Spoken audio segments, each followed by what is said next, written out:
Hi friends, இன்றைக்கி நம்ம இறால் தொக்கு பார்க்க போகிறோம். அதுக்கு க்ளீன் பண்ண இறால் எடுத்துக்கலாம். எனக்கு கடையிலே க்ளீன் பண்ணி கொடுத்துட்டாங்க. நான் இப்போ நார்மல் வாட்டரில் 2 தடவை அலசி எடுக்க போகிறேன். அவ்வளோதான், அலசி எடுத்தாச்சு.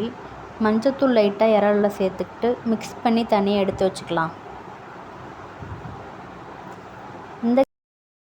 இந்த கிரேவி செய்கிறதுக்கு ஒரு பெரிய சைஸ் வெங்காயமும் 2 சின்ன சைஸ் தக்காளியும் நான் எடுத்துக்கிட்டேன். நீங்கள் வேணால் அதிகமாக சேர்த்துக்குங்க, கிரேவி அதிகமாக வரும். பேன் எடுத்துக்கலாம். பேன் ஹீட் ஆனதும் ஆயில் சேர்த்துக்குவோம். நான் கடலெண்ணெய் சேர்த்துக்கிட்டேன். கடுகு 1 டீஸ்பூன்.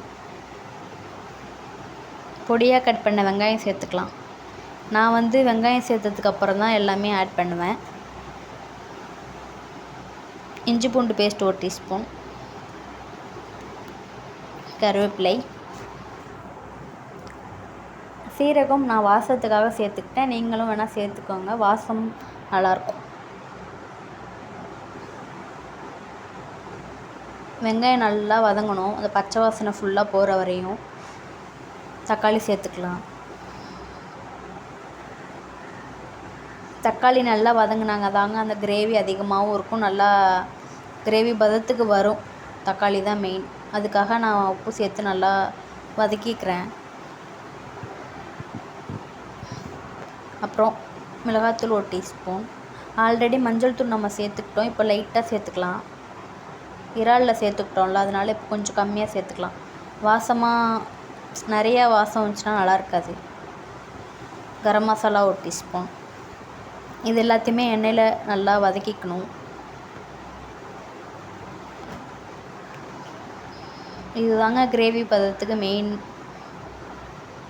நல்லா வதங்கணும். தக்காளி நல்லா வதங்கினா தான் கிரேவி நல்லாயிருக்கும். பாருங்கள், இந்த கிரேவிலே நம்ம க்ளீன் பண்ணி வச்ச இறாலை சேர்த்துக்கலாம்.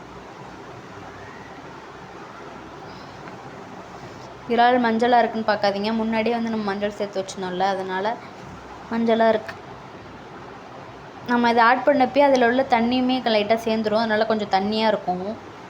அந்த தண்ணி நல்லா சுண்டுற அளவுக்கு நம்ம வேக வைக்கணும், அப்போ தான் நல்லா கெட்டியாக வரும். முன்னாடியே உப்பு சேர்த்தாச்சு, இப்போ லைட்டாக சேர்த்துக்குங்க பார்த்துக்கிட்டு கரெக்டானு. பாருங்கள், லைட்டாக தண்ணியெலாம் சுண்டிகிட்டே வருது.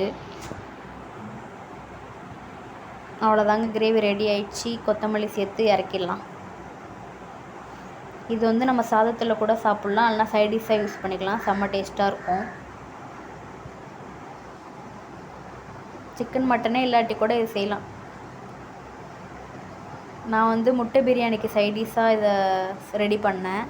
செம்ம டேஸ்ட்டாகவும் இருந்துச்சு. உங்களுக்கும் பிடிச்சிருந்தா லைக் பண்ணுங்கள். பாய்.